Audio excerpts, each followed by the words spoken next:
आज हम पढ़ेंगे हरिशंकर परसाई जी के द्वारा लिखी गई एक व्यंग्य रचना अयोध्या में खाता बही। तो चलिए शुरू करते हैं। पोथी में लिखा है, जिस दिन राम रावण को परास्त करके अयोध्या आए, सारा नगर दीपों से जगमगा उठा। यह दीपावली पर्व अनंत काल तक मनाया जाएगा। पर इसी पर्व पर व्यापारी बही खाता बदलते हैं और खाता बही लाल कपड़े में बांधी जाती है।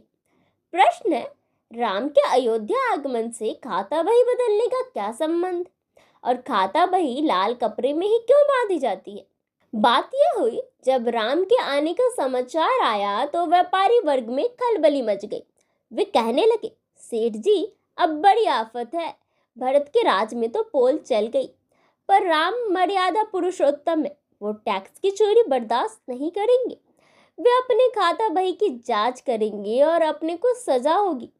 एक व्यापारी ने कहा, भैया, अपना तो नंबर 2 का मामला भी पकड़ लिया जाएगा। अयोध्या के नर नारी तो राम के स्वागत की तैयारी कर रहे थे, मगर व्यापारी वर्ग घबरा रहा था। अयोध्या पहुंचने से पहले ही राम को मालूम हो गया था कि उधर बड़ी पोल है। उन्होंने हनुमान को बुलाकर कहा, सुनो पवनसुत, युद्ध तो हम जीत गए लंका में, पर अयोध्या में हमें रावण से बड़े शत्रु का सामना करना पड़ेगा। वह है व्यापारी वर्ग का भ्रष्टाचार। बड़े बड़े वीर व्यापारी के सामने परास्त हो जाते हैं। तुम अतुलित बल बुद्धि निधान हो।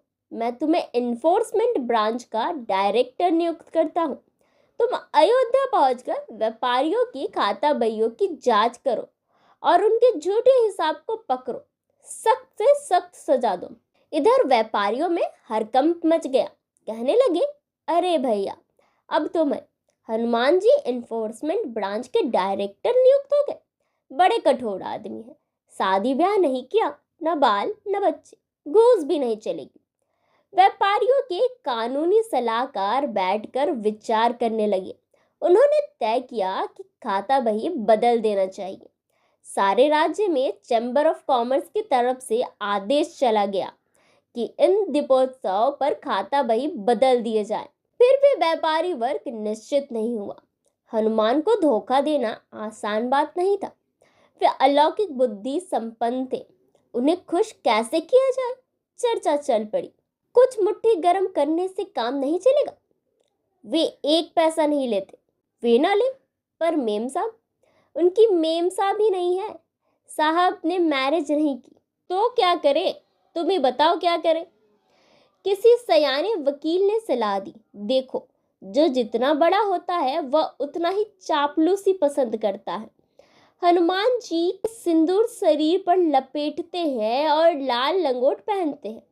वे सर्वहरा और सर्वहरा के नेता हैं। उन्हें खुश करना आसान है। व्यापारी खाता बही लाल कपड़ों में बांध कर रखे। रातों रात खाते बदले गए और खाता बहियों को लाल कपड़े में लपेट दिया गया। अयोध्या जगमगा उठी। राम सीता लक्ष्मण की आरती उतारी गई। व्यापारी वर्ग ने भी खुलकर स्वागत किया। वे हनुमान को घेरे हुए थे, उनकी जय जयकार बोलते रहे। दूसरे दिन हनुमान कुछ दरोगाओं को लेकर अयोध्या बाजार में निकल पड़े। पहले व्यापारी के पास गए, बोले, खाता बही निकालो, जांच होगी। व्यापारी ने लाल बस्ता निकालकर आगे रख दिया। हनुमान ने देखा, लंगोट का और बस्ते का कपड़ा एक है। खुश हो गए, बोले, मेरे लंगोट के कपड़े में खाता बही बांधते हो? व्यापारी ने कहा, हाँ, बल बुद्धि निधान, हम आपके भक्त हैं, आपकी पूजा करते हैं, आपके निशान को अपना निशान मानते हैं। हनुमान गदगद हो उठे। व्यापारी ने कहा, बस्ता खोलो, हिसाब की जांच कर लीजिए। हनुमान ने कहा, रहने दो, मेरे भक्त बेईमान नहीं हो सकते। हनुमान जी जहां भी जाते लाल लंगोट के कपड़े में बंधा खाता बही देखते। वे बहुत खुश हो गए। उन्होंने किसी हिसाब की जांच नहीं की। रामचंद्र को रिपोर्ट दी गई कि अयोध्या के व्यापारी बड़े ईमानदार हैं। उनके हिसाब बिल्कुल ठीक है। हनुमान विश्व के प्रथम साम्यवादी थे। वे सर्वहरा के नेता थे। उन्हीं का लाल रंग आज साम्यवादियों ने लिया है। पर सर्वहरा के नेता को सावधान रहना चाहिए कि उनके लंगोट में बुर्जुआ अपना खाता बही न बांध ले। और इसी के साथ यह व्यंग्य रचना यहीं पर खत्म होती है, जो कि समाज में व्यापारी वर्ग के भ्रष्टाचार को दिखाने के उद्देश्य से लिखा गया था।